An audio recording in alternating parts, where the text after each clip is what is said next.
ಮುರುಗೇಶಣ್ಣ, ನಾವು ನಾಡಿನ ಖ್ಯಾತ ಗಾಯಕ, ಮಲೆನಾಡಿನ ಹೆಮ್ಮೆ ಗರ್ತಿಕೆರೆ ರಾಘಣ್ಣ ಹೋನ ರಾಘವೇಂದ್ರ ಅವರಿಗೆ JSS ಪ್ರತಿಷ್ಠಾನದಿಂದ ಕೊಡಮಾಡ್ತಾ ಇದ್ದೀವಿ. JSS ಪುರಸ್ಕಾರ ಪ್ರತಿ ಸರಿ ಒಬ್ಬರು ಸಾಹಿತ್ಯ ಕ್ಷೇತ್ರದಲ್ಲಿ ಸಾಧಕರಿಗೆ, ಇನ್ನೊಂದು ವರ್ಷ ಸಂಗೀತ ಕ್ಷೇತ್ರದ ಸಾಧಕರಿಗೆ ಕೊಡುವಂಥ ಒಂದು ಪರಿಪಾಠ. ಈ ಬಾರಿಯ JSS ಪುರಸ್ಕಾರ ಗರ್ತಿಕೆರೆ ರಾಘಣ್ಣ ಅವರಿಗೆ, ನಾಡಿನ ಹಿರಿಯ ಗಾಯಕ 90ರ ಹರಿಯದ ರಾಘಣ್ಣ ಅವರು. ನಿಮಗೆಲ್ಲ ಗೊತ್ತಿರೋ ಹಾಗೆ ಮಲೆನಾಡಿನಲ್ಲಿ ಕವಿ, ಕಾವ್ಯ ಗೀತೆಯ ಮೂಲಕ ಹೆಸರಾದವರು, ರಾಜ್ಯಾದ್ಯಂತ ಹೆಸರು ಮಾಡಿರ್ತಕ್ಕಂಥ ಹಿರಿಯ ಕಲಾವಿದರು. ಅವರಿಗೆ ಈ ಬಾರಿಯ JSS ಪುರಸ್ಕಾರ ನಾವು ನೀಡ್ತಾ ಇದ್ದೀವಿ. ಇದರ ಅಂಗವಾಗಿ JSS ಅವರ ಒಂದು ಹುಟ್ಟಿದ ಹಬ್ಬದ ಪ್ರಯುಕ್ತ ಪ್ರಕೃತಿ ಕುರಿತಾದಂಥ ಭಾವಗೀತೆಯ ಸಮೂಹ ಗಾಯನ ಸ್ಪರ್ಧೆಯನ್ನು ನಾವು ಏರ್ಪಡಿಸಿದ್ವಿ. ಬಹಳ ಒಳ್ಳೆಯ ರೆಸ್ಪಾನ್ಸ್ ಇತ್ತು. ಅದರ ವಿಜೇತರಿಗೂ ಅಂದಿನ ದಿನ ಬಹುಮಾನ ವಿತರಣೆ ಇರುತ್ತೆ. ಹಾಗೂ ಗರ್ತಿಕೆರೆ ರಾಘಣ್ಣ ಅವರ ಸುಪುತ್ರಿಯರಾದ ಶ್ರೀದೇವಿ ಹಾಗೂ ಸುಮಿತ್ರಾ ಅವರು JSS ಅವರ ಕವಿತೆಗಳನ್ನು ಅವತ್ತು ಹಾಡ್ತಾ ಇದ್ದಾರೆ.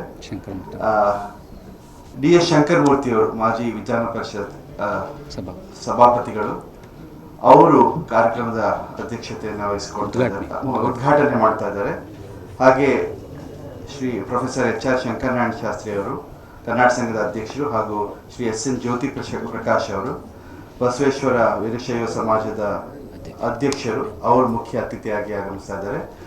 ನಮ್ಮ ಟ್ರಸ್ಟಿನ ಅಧ್ಯಕ್ಷರಾದ ಪ್ರೊಫೆಸರ್ ಕಿರಣ್ ದೇಸಾಯಿ ಅವರು ಹಾಗೂ ಕಾರ್ಯದರ್ಶಿಗಳಾದ ಶ್ರೀ KS ಈಶ್ವರಪ್ಪನವರು ಅವತ್ತಿರ್ತಾರೆ. ನಗದು ಜೊತೆಯಲ್ಲಿ ಅವರಿಗೆ ಫಲಕದೊಂದಿಗೆ ಪ್ರತಿ ವರ್ಷ ನಾವು ಈ ಎಲ್ಲ ಕಾರ್ಯಕ್ರಮಗಳಲ್ಲೂ ಯಾರಿಗೂ ಸಹ ಈ ಗೌರವ ಅನ್ನೋದು ಇರೋದಿಲ್ಲ. ಈ ಪ್ರತಿಷ್ಠಾನದ ವತಿಯಿಂದ ವಿಶೇಷವಾಗಿ ಈ JSS ಪುರಸ್ಕಾರ ಏನು ಮಾಡ್ತೀವಿ ಅವ್ರಿಗೆ ಮಾತ್ರ ಆ ಒಂದು ಫಲಕದೊಂದಿಗೆ ನಗದು ಪುರಸ್ಕಾರವನ್ನು ನೀಡಲಾಗ್ತದೆ. ಪ್ರತಿ ವರ್ಷ ಮಾಧ್ಯಮದವರ ಸಹಕಾರದೊಂದಿಗೆ ಅತ್ಯುತ್ತಮವಾಗಿ ಕಾರ್ಯಕ್ರಮ ನಡೆದು ಬರ್ತಾ ಇದೆ. ಸಾರ್ವಜನಿಕರಿಗೂ ಸಹ ಈ ಬಗ್ಗೆ ಹೆಚ್ಚು ಕಾಳಜಿ ಬಂದಿದೆ ಅಂತೇಳಿ ನಾನು ಭಾವಿಸ್ತೇನೆ. ಯಾಕೆಂದರೆ ಈ ನಿಟ್ಟಿನಲ್ಲಿ ಈ ರೀತಿ ಇತ್ತೀಚೆಗಂತೂ ತುಂಬಾ ಒಳ್ಳೆಯ ಸ್ಪಂದನೆ ಸಿಗ್ತಾ ಇದೆ. ಎಲ್ಲರೂ ಸಹ ಸ್ಪಂದಿಸ್ತಾ ಇದ್ದಾರೆ.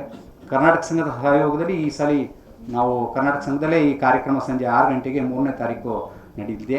ತಾವೆಲ್ಲರೂ ಸಹ ಆಗಮಿಸಿ ಸಾರ್ವಜನಿಕರಿಗೆ ಈ ಬಗ್ಗೆ ತಿಳುವಳಿಕೆಯನ್ನು ಮೂಡಿಸೋದ್ರ ಮೂಲಕ ಈ ಕಾರ್ಯಕ್ರಮವನ್ನು ಯಶಸ್ವಿಗೊಳಿಸಬೇಕು ಅಂತೇಳಿ ತಮ್ಮಲ್ಲಿ ವಿನಂತಿಯನ್ನು ಮಾಡಿಕೊಳ್ತೇವೆ.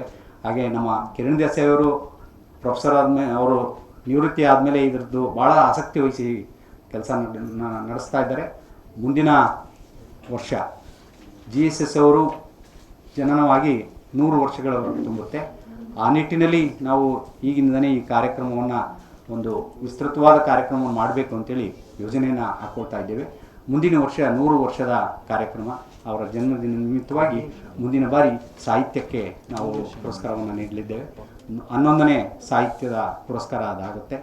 ಇವತ್ತಿನ ಈ ಕಾರ್ಯಕ್ರಮದಲ್ಲಿ ಜ್ಯೋತಿ ಕುಮಾರಿ ಅಂತೇಳಿ ಡಯಟ್ ಉಪನ್ಯಾಸಕರು ಚಿಂತನೆಯನ್ನು ನಡೆಸಿಕೊಡಲಿದ್ದಾರೆ.